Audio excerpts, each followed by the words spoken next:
The first time Ava signed her name as someone's wife, she was sitting in a hospital hallway, trying not to cry. The fluorescent lights above her flickered softly, while doctors rushed past with urgent voices and tired eyes. Across from her sat Daniel Reyes, a stranger, in an expensive coat, with exhaustion written all over his face. "I'll pay for your mother's surgery," he said quietly, "but I need a wife."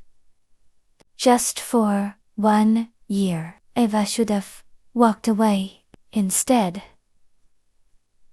She looked through the glass doors at her mother sleeping in a hospital bed, fragile and pale, and whispered, "Okay, it was supposed to be simple. A legal marriage, public appearances, family dinners, no love, no attachment." Daniel needed to secure his inheritance from his grandfather's company, and Ava needed money desperately enough to sacrifice her pride. They signed contracts in silence, promising to stay out of each other's hearts. But life had other plans.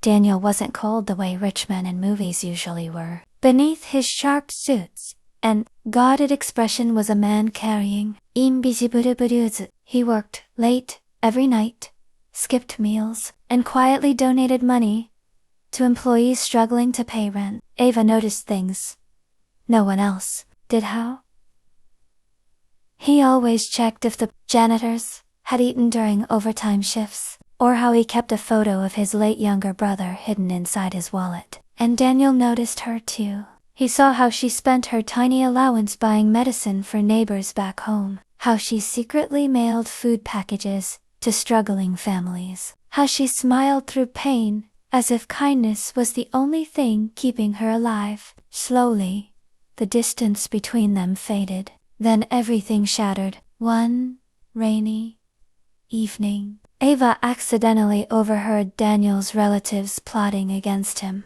They planned to expose their marriage as fake and forced him out of the company. "Forever. You should leave before this destroys you," Daniel told her later, his voice breaking. "I never wanted you caught in my mess." But Ava shook her head. "For the first time in my life," she whispered through tears, "someone chose to protect me. Let me protect you, too." The next morning, she stood before Daniel's entire family and confessed everything: the contract, the arrangement, all of it. Gasps filled the room. Then Ava took Daniel's trembling hand. "What started as a deal became real," she said. "Because love isn't about how a marriage begins, it's about who stays when things fall apart." For the first time in years, Daniel cried openly. And when he kissed her hand in front of everyone, it no longer felt like a business arrangement, it felt like home.